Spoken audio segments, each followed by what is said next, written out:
Use earphones for better experience. বন্ধুরা, মুভির শুরুতেই আমরা ম্যাক্স এবং তার পরিবারকে দেখি, যারা আসলে একটি রেন্টাল হাউসে থাকতে চাচ্ছিল। আসলে ম্যাক্সের মা বাবার ডিভোর্স হয়ে গেছে আর এখন তারা তাদের মায়ের সাথেই একটি বাড়িতে থাকবে। আর এদিকে শেষবারের মতো ম্যাক্সের বাবা তাদের নামিয়ে দিয়ে সেখান থেকে চলে যায় এবং ম্যাক্স উপর থেকে তার বাবার ব্লু কার্ডটি শেষবারের মতো দেখে।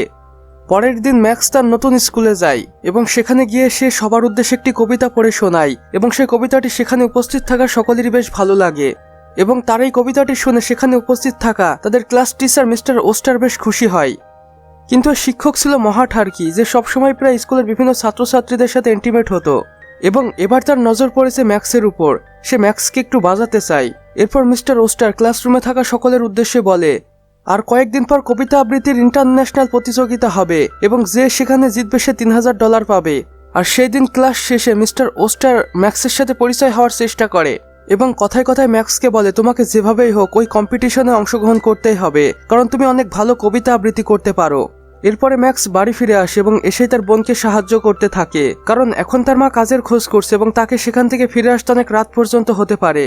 এরপরে ম্যাক্সের মা অনেক রাত করে বাড়ি ফিরে আসে আর এরপর আমরা বুঝতে পারি ম্যাক্সের মা ম্যাক্সকে খুব বেশি একটা পছন্দ করে না। এর পরের দিন স্কুলে যখন মিস্টার ওস্টার সকলকে পেপার দিচ্ছিল, তখন সে পেপারের সাথে ম্যাক্সকে একটি ফর্ম দেয়, যেটা ছিল আসলে সেই কবিতা আবৃত্তির ফর্ম, যেটা আসলে সকল পার্টিসিপেটকে পূরণ করতে হতো। এরপর স্কুল ছুটি শেষে ম্যাক্স যখন হেঁটে হেঁটে বাড়ি যাচ্ছিল, তখন সেখানে মিস্টার তার গাড়িটি নিয়ে আসে এবং বলে, চলো তোমাকে তোমার বাড়ি পর্যন্ত লিফট দিয়ে দেই। এরপরে গাড়িতে বসে মিস্টার ওস্টার ম্যাক্সকে নানাভাবে উদ্বুদ্ধ করতে থাকে কবিতা আবৃত্তির জন্য এবং সে সেই ফাঁকে ম্যাক্সের লাইফস্টাইল সম্পর্কেও বেশ কিছু তথ্য জেনে নেয়। এরপর মিস্টার ওস্টার ম্যাক্সকে বলে, তোমার যদি কোনো সমস্যা থাকে তাহলে তুমি সেটা আমাকে বলতে পারো এবং চাইলে তুমি প্রতিদিন 1 ঘন্টা আমার অফিসেও আসতে পারো, যেখানে আমি তোমাকে এক্সট্রা ক্লাস দেব। কিন্তু ম্যাক্স কিছু বলে না। সে বাড়ি ফিরে এসে লিলির সাথে সময় কাটাচ্ছিল, কারণ লিলি একটি ক্যান্সারের রোগী।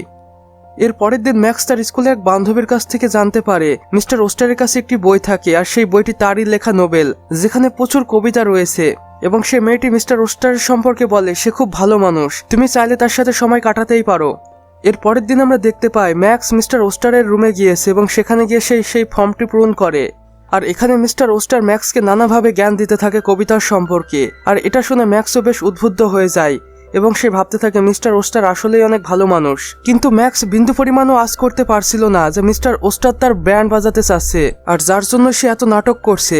বন্ধুরা, ম্যাক্স আসলে তার নতুন জীবনে খুশি থাকার চেষ্টা করছিল।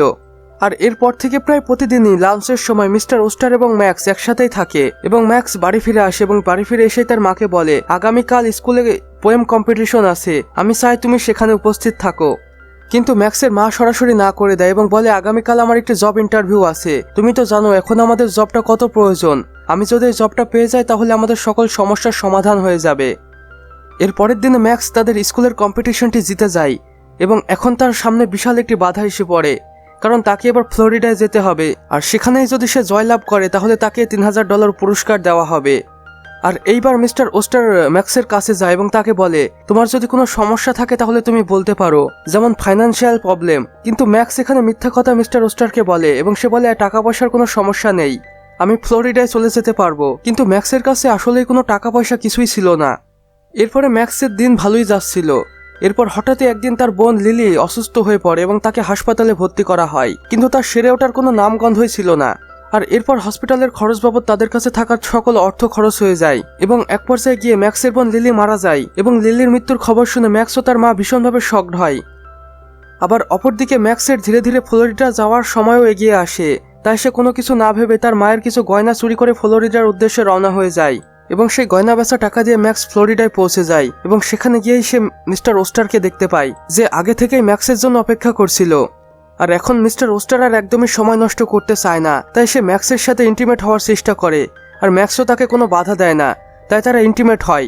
আর এখানে ম্যাক্স ভাবতে থাকে মিস্টার ওস্টার হয়তো তাকে লাইক করে। আসলে বিষয়টা একদমই এমন ছিল না, মিস্টার ওস্টার তো শুধুমাত্র ম্যাক্সের পিছন রগড়াতে চাইতো, আর আজকে মিস্টার ওস্টার তার চাহিদা পূরণ করতে সক্ষম হয়। এরপর মিস্টার ওস্টার ম্যাক্সের হাতে একটি কাগজ ধরিয়ে দেয় এবং কম্পিটিশনে চলে যায়। আর এরপর যখনই ম্যাক্স সেই কাগজটি খুলে দেখে তখন সে রীতিমতো শকড হয়, কারণ সেই কাগজটিতে কোনো কবিতায় লেখা ছিল না, বরং সেটা ছিল একটি নর্মাল কাগজ। আর এখন ম্যাক্সও বুঝে যায় যে মিস্টার ওস্টারের আসল উদ্দেশ্য কি ছিল। এরপর ম্যাক্স কম্পিটিশনে যায় এবং সেখানে গিয়ে সে কোনো কবিতা আবৃত্তি করে না, বরং মিস্টার ওস্টারের সকল কুকর্মর কথা ফাঁস করে দেয় এবং সেখান থেকে পালিয়ে আসে। এবং ম্যাক্স বাড়িতে এসে তার পিতাকে ফোন করে এবং তাকে সেখান থেকে নিয়ে যেতে বলে, কারণ ম্যাক্স এখন তার মায়ের সাথেও থাকতে চায় না। আর এরপর ম্যাক্স তার মাকে গুড বাই বলে এবং সেখান থেকে তার বাবার সাথে চলে যায়। আর এখানেই এই মুভিটির সমাপ্তি ঘটে। বন্ধুরা, আমাদের আজকের এক্সপ্লেনেশনটি আপনাদের কেমন লেগেছে? যদি ভালো লেগে থাকে তাহলে অবশ্যই একটি লাইক করে দিবেন এবং কমেন্ট বক্সে লিখে জানাবেন আমাদের আজকের এক্সপ্লেনেশনটি আপনাদের কেমন লেগেছে। চাইলে বন্ধুদের সাথে শেয়ারও করতে পারেন। এবং আপনি যদি আমাদের চ্যানেলে একদমই নতুন দর্শক হয়ে থাকেন তাহলে অবশ্যই ভিডিও নিচে থাকা লাল সাবস্ক্রাইব বাটনটি প্রেস করে পাশের বেল আইকনে ক্লিক করে দিতে একদমই ভুলবেন না। সম্পূর্ণ ভিডিওটি দেখার জন্য থ্যাংক ইউ সো মাচ।